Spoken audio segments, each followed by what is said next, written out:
In this case, we go to Downloads, Chapter 3, Example Code, Chapter 3, Example Code, page 95, Classes, and in Classes, we're going to grab glTexture.h and glTexture.m.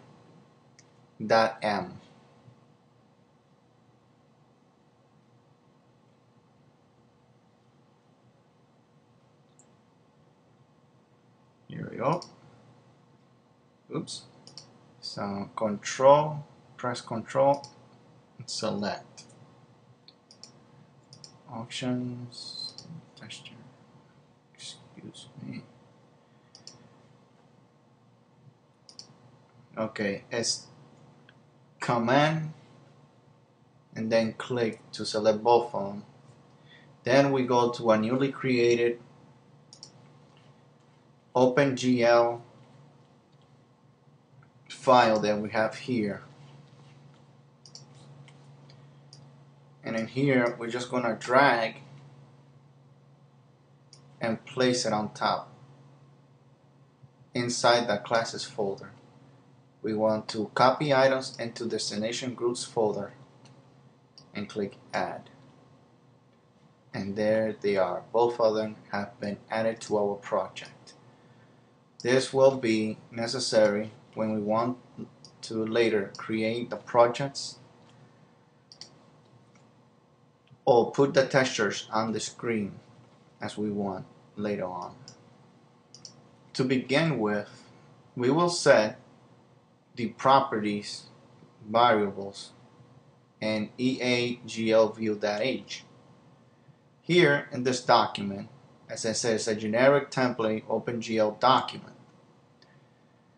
Here we do the following. We scroll down, we see EAGLView UI view. It's just simply our GL view that inherits from UI view classes. Here are just generic variables that will store in GL variables, GL integer variables, the width and the height of our GL screen. Here we have our context. EAGL context that's going to be held in our layers. GLU integer, view render buffer, and view frame buffer. The render buffer is the one that's going to be drawing into the screen. The frame buffer is the background layer that's going to be drawing in the back buffer to be sent to the render buffer. So the render buffer draws into the screen in the back buffer, or the frame buffer draws into it and just swaps the screens. When one is done doing is at the same time simultaneously, both of them are doing a process. So one is drawing it into the screen, the other one is drawing into the back buffer of the screen. So they just swap. So when one finishes, the other one's finish displaying the information that received from the other. Dev render buffer, as we can see there, name for dev buffer that is attached to view frame buffer. If it exists, 0. If it does not exist. So here, animation timer and animation interval. For example, we got 30 frames per second. The same here. We just make sure that we assign the properties necessary to be used in our implementation later on. And down below, before the end of the implementation or the interface implementation, we have several functions. The first function is start animation, the second stop animation, and draw view animation. Now we're going to go to EAGLView.n. Here, as we know, it's another generic just created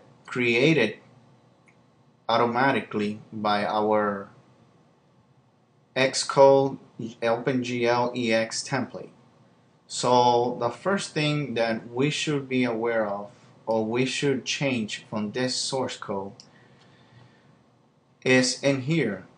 where we are initializing and storing the layers that initialize the views and initialize, basically sets up our drawing view that we need from other rendering contexts that we need. Here in this case, we're going to do a little bit of modification. We're going to assign some few variables,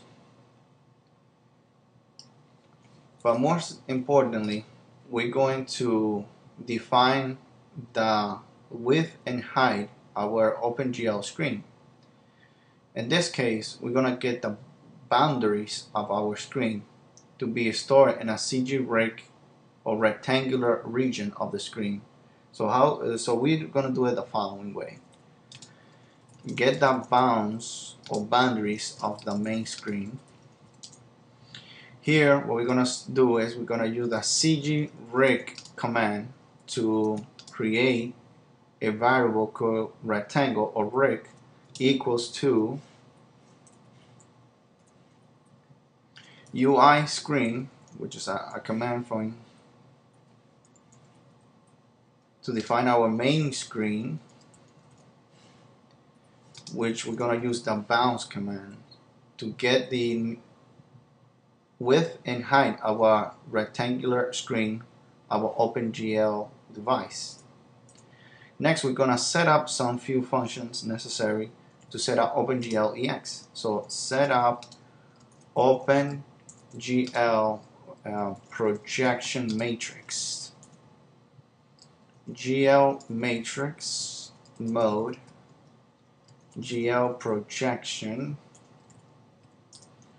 GL load identity, GL ortho, 0 that rec, the rectangular that we just created for our width and height for our iPhone device. So we get the width first, 0, and then we get the size that height our device, and -1 and 1.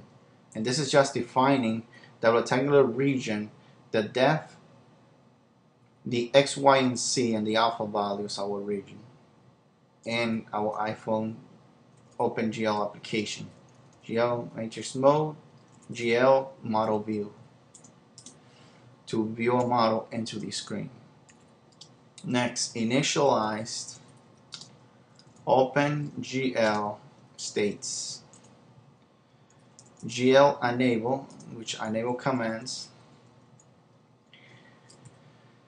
GL blends, which blends the colors. GL blend function. GL SRC alpha.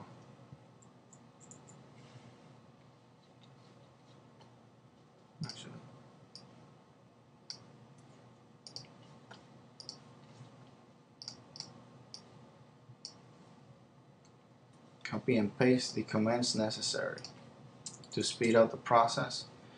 So GL blend function, GL SREs enable GL textures 2D, GL disable GL depth test, GL text environment, GL texture environment mode, and SRC.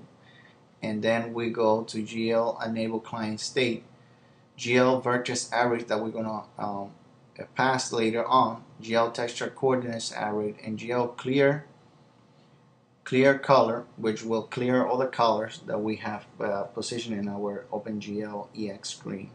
This is all will come clear later on in our program. Here, what we are going to do is the following. We're going to go back to our EAGL.h view, and we're going to include our import GL texture.h file that we need to call the GL sprite